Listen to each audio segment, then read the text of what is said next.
appears suddenly on the cloud or on Earth or part of the universe, what is your reaction? Are you going to believe or are you going to go against him?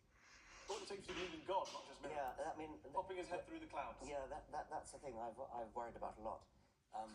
Obviously, It would do wonders for the book. the reason I worry about it is that obviously, as a scientist, I'm committed to the view that I would change my mind if evidence came along, and so it's a very important question. What would that evidence look like? And I've talked about it with my colleagues a great deal. I used to think, yes, if there was a great deep Paul Robeson voice coming out of the clouds saying "I exist," and then yes, obviously I would believe it. But have you ever seen a really, really good conjuring trick? There are things that I've seen done that it seems to me to be, oh, that's got to be a miracle, and yet you know it's not.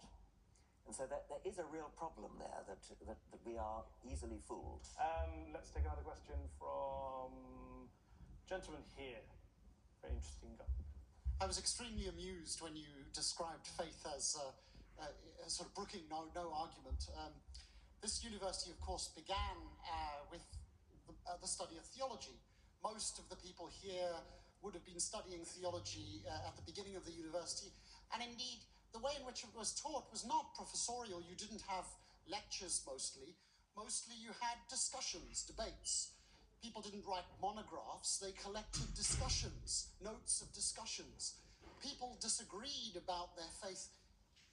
Absolutely, I mean, everybody had a different opinion and everybody expressed it and everybody was heard. What's the question? The idea that, so the question is, do you really think that your view of faith brooking no argument measures up to really any experience of how people think about their faith? You talked about the evidence that your wife loves you.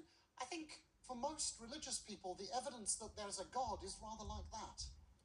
Well, obviously, I would be mad to suggest that that theologians don't argue. They argue all the time and always have. They fight wars over their arguments. So clearly,